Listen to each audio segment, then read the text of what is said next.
Hello friends, web education में आपका स्वागत है। हम मध्य प्रदेश जेल प्रहरी के प्रीवियस ईयर के क्वेश्चन पेपर सॉल्व कर रहे हैं, जिसमें ये साइंस का पार्ट करेंगे हम। इससे पहले हमने हिंदी और जीके का पार्ट कर लिया है। ठीक है, तो चलिए अब हम स्टार्ट करते हैं साइंस का पार्ट। आज का पहला प्रश्न है, जब हम एक पानी से भरी एक बाल्टी को उठाते हैं तो वस्तु पर कार्यरत बल होता है। ठीक है, जब हम भरी बाल्टी को उठाते हैं तो कौन सा बल लगता है? तो इसका आंसर होगा मस्कुलर फोर्स। ठीक है, ऑप्शन नंबर 2 पेशी बल। अगला देखते हैं क्वेश्चन नंबर 2। क्वेश्चन नंबर 2 है, निम्नलिखित में से कौन सी बीमारी एक अप्रत्यक्ष रोग यानी कि वेक्टर बॉर्न डिसीज है? ठीक है, तो इसका आंसर होगा ऑप्शन नंबर 3 मलेरिया। ठीक है, मलेरिया। अगला देखते हैं क्वेश्चन नंबर 3। क्वेश्चन नंबर 3 है, निम्नलिखित में से किन संरचनाओं के पास अगली पीढ़ी के लिए जानकारियां हैं? ठीक है, तो ये होता है डीएनए। ठीक है, इसका आंसर होगा ऑप्शन नंबर 1 डीएनए। डीएनए की खोज किसने की थी? तो ये किए थे वाटसन एवं क्रिक ने। ठीक है, इसका आंसर होगा ऑप्शन नंबर 1। अगला देखते हैं क्वेश्चन नंबर 4। मजबूत और गैर लचीला संयोजी ऊतक कौन सा है? ठीक है, तो मजबूत और गैर लचीला संयोजी ऊतक है बोन। ठीक है, हड्डी यानी कि हड्डी। इसका आंसर होगा ऑप्शन नंबर 3 बोन। ठीक है, अगला देखते हैं क्वेश्चन नंबर 5। क्वेश्चन नंबर 5 है, एक खेती योग्य क्षेत्र में आवांछित पौधा है। यह पोषक तत्वों, आश्रय और सूरज की रोशनी के लिए मुख्य फसल के साथ प्रतिस्पर्धा करता है। ठीक है, तो इसका आंसर होगा ऑप्शन नंबर 1 खरपतवार। ठीक है, जो अनवांटेड प्लांट होते हैं हमारे खेती के साथ में जब हम कुछ उगाते हैं उसको हम कहते हैं खरपतवार। ठीक है, तो इसका आंसर होगा ऑप्शन नंबर 1 खरपतवार। ठीक है, अगला देखते हैं। अगला क्वेश्चन है क्वेश्चन नंबर 6। हीलियम के 16 ग्राम में परमाणुओं की संख्या की गणना करें। ठीक है, हीलियम का परमाणु द्रव्यमान दिया है 4.0 U। ठीक है, तो यहाँ पे इसका आंसर होगा ऑप्शन नंबर 1 24.09 इंटू 10⁻3। ठीक है, ऑप्शन नंबर 1 हो जाएगा। चलिए हम निकालते हैं ये कैसे हुआ।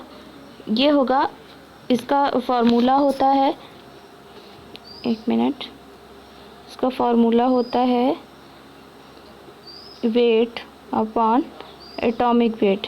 ठीक है,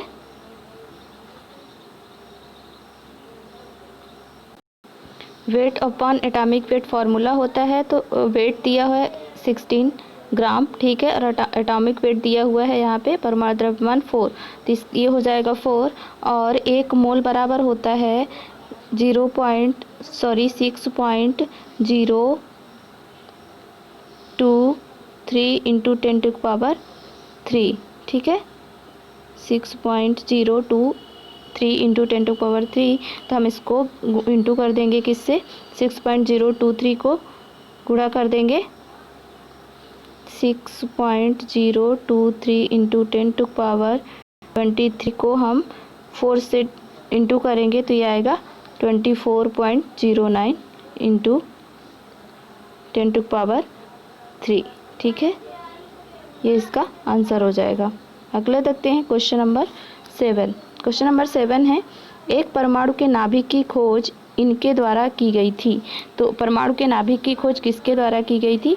तो इसका आंसर होगा ऑप्शन नंबर 3 रदरफोर्ड का स्वर्णपन्नी प्रयोग द्वारा। ठीक है, इसका आंसर होगा रदरफोर्ड का स्वर्णपन्नी प्रयोग द्वारा। अगर पूछता है कि परमाणु की खोज किसने की गई थी तो इसका आंसर होगा रदरफोर्ड ने, ऐसा बोला रहेगा।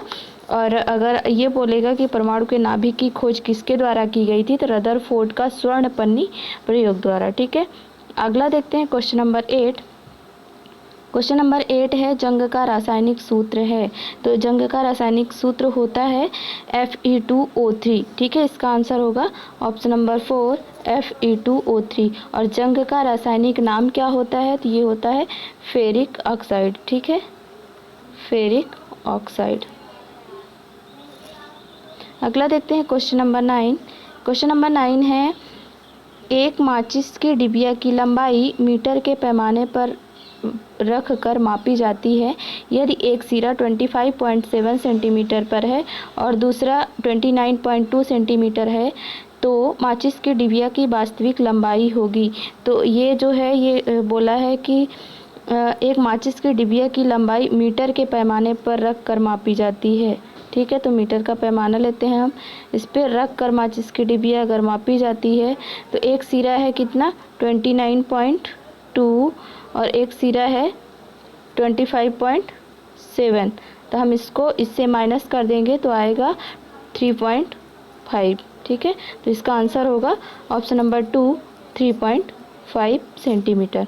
अगला देखते हैं क्वेश्चन नंबर 10।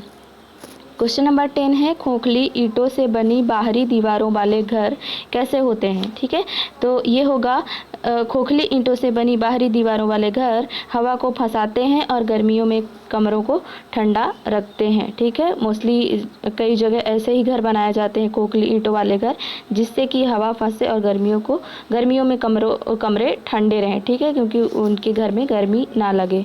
ठीक है, तो इसका आंसर होगा ऑप्शन नंबर 2 हवा को फंसाते हैं और गर्मियों में कमरों को ठंडा रखते हैं। ठीक है, अगला देखते हैं क्वेश्चन नंबर 11। क्वेश्चन नंबर 11 है यदि एक वस्तु समतल दर्पण के सामने उससे 10 सेंटीमीटर की दूरी पर रखी जाती है तो निर्मित प्रतिबिंब होगा। ठीक है, तो अगर हम समतल दर्पण के सामने उससे 10 सेंटीमीटर की दूरी पर रख जाती है तो वस्तु के पीछे भी 10 सेंटीमीटर प्रतिबिंब होगा। ठीक है, तो इसका आंसर होगा ऑप्शन नंबर 3 वस्तु के पीछे 10 सेंटीमीटर प्रतिबिंब होगा। अगला देखते हैं क्वेश्चन नंबर 12। क्वेश्चन नंबर 12 है खमीर का उपयोग अल्कोहल और वाइन के व्यावसायिक उत्पाद के लिए किया जाता है, सूक्ष्म जीवों की किस श्रेणी में यह संबंध रखता है। ठीक है, तो ये होगा, इसका आंसर होगा ऑप्शन नंबर 1 कवक। ठीक है, इसका आंसर होगा ऑप्शन नंबर 1 कवक यानी कि फंगी की खोज फंगी को के अध्ययन को क्या कहा जाता है, तो कहा जाता है माइकोलॉजी। ठीक है, अगला देखते हैं क्वेश्चन नंबर 13। क्वेश्चन नंबर 13 घंटी को एक बेल जार के अंदर रखा गया जो हवा बंद है। यदि घंटी बज रही है और वायु को धीरे धीरे एक निर्वात पंप की मदद से हटा दिया जाता है तो क्या होगा। ठीक है, बहुत अच्छा क्वेश्चन है, तो इसका आंसर होगा ऑप्शन नंबर 1 हवा स्तंभ के कंपन का आयाम घट जाता है। ठीक है, बहुत ही इंपॉर्टेंट क्वेश्चन और बहुत ही अच्छा क्वेश्चन है, तो आप इसको ध्यान में रखिएगा। ठीक है, इसका आंसर होगा ऑप्शन नंबर 1। अगला देखते हैं क्वेश्चन नंबर 14। क्वेश्चन नंबर 14 है मिल्क ऑफ मैग्नीशिया का उपयोग किस रूप में किया जाता है।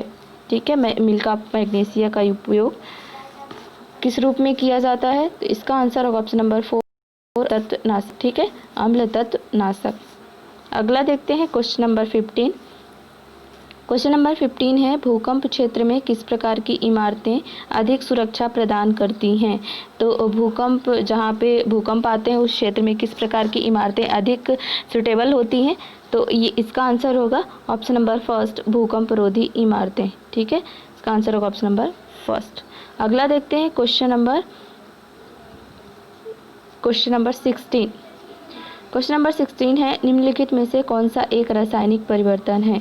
ठीक है, यहाँ पे रासायनिक परिवर्तन पूछा है, तो पहले हम पढ़ लेते हैं। पहला है नमक प्राप्त करने के लिए समुद्र के पानी का वाष्पीकरण, दूसरा है मीथेन का जलना, तीसरा है कपूर का ऊर्ध्वपातन, चौथा है कॉफ़ी में चीनी घोलना। ठीक है, तो इसका आंसर होगा ऑप्शन नंबर 2 मीथेन का जलना। ठीक है, मीथेन का जलना ये केमिकल चेंज है। अगला देखते हैं क्वेश्चन नंबर 17। क्वेश्चन नंबर 17 है निम्नलिखित में से कौन सा टेस्टर कम संवेदनशील होता है। ठीक है, ये टेस्टर आप मोस्टली लोगों को पता होगा, यानी कि सबको ही पता होगा टेस्टर क्या होता है। तो इसका आंसर देखते हैं। इसका आंसर होगा ऑप्शन नंबर 3 एक टेस्टर जिसमें एक उच्च वाट तापन तंतु यानी कि हीटिंग फिलामेंट का प्रयोग किया जाता है वो सबसे कम संवेदनशील होता है। ठीक है, इसका आंसर होगा ऑप्शन नंबर 3। ठीक है, एक टेस्टर जिसमें एक उच्च वाट तापन तंतु यानी कि हीटिंग फिलामेंट का प्रयोग किया जाता है वो कम संवेदनशील वाला टेस्टर होता है। और हीटिंग फिलामेंट जो है बल्ब में वो किस चीज़ का बना होता है, तो वो टंगस्टन का बना होता है। ठीक है, अगला देखते हैं क्वेश्चन नंबर 18। क्वेश्चन नंबर 18 है निम्नलिखित में से किसका वजन सबसे अधिक है। परमाणु द्रव्यमान दिया है Ag का 108, कार्बन का है 12, ऑक्सीजन का है 16 और नाइट्रोजन का है 14। ठीक है, तो यहाँ पे इसका आंसर होगा ऑप्शन नंबर 3, रजत का है जो मतलब 10⁻23 एटम्स ऑफ सिल्वर। ठीक है, इसका आंसर होगा ऑप्शन नंबर 3। अगला देखते हैं क्वेश्चन नंबर 19। क्वेश्चन नंबर 19 है, बर्फ के गलनांक को निर्धारित करने के लिए एक थर्मामीटर को बर्फ के आधे भरे हुए एक बीकर में डाल दिया जाता है और कमरे के तापमान पर रख दिया जाता है। किस थर्मामीटर रीडिंग को बर्फ के गलनांक के रूप में लिख लेना चाहिए? ठीक है, तो इसका आंसर होगा ऑप्शन नंबर 3। ठीक है, जब एक विशेष तापमान का थर्मामीटर में पारद का स्तर स्थिर रहता है, यानी कि when the mercury level in the thermometer remains constant at a particular temperature. ठीक है, इसका आंसर होगा ऑप्शन नंबर 3। अगला देखते हैं क्वेश्चन नंबर 20। क्वेश्चन नंबर 20 है, भोजन तैयार करने के लिए हरे पौधे निम्न में से किसका उपयोग करते हैं? ठीक है, तो इसका आंसर होगा ऑप्शन नंबर 2, कार्बन डाइऑक्साइड, पानी, खनिजों और सूर्य का प्रकाश का उपयोग करते हैं। ऑप्शन नंबर 2 इसका आंसर हो जाएगा। ठीक है फ्रेंड्स, इसमें हमने जीएस का पार्ट कंप्लीट कर लिया है। ठीक है, आप हमारे साथ बने रहिए, हमारे चैनल को सब्सक्राइब कीजिए। मैं आगे मैथ्स पढ़ने से पहले हम पेपर के 1 महीने पहले से मैथ्स और इंग्लिश के सेक्शन करना स्टार्ट करेंगे। ठीक है, तो आप हमारे चैनल को सब्सक्राइब कीजिए। ठीक है, वीडियो देखने के लिए धन्यवाद।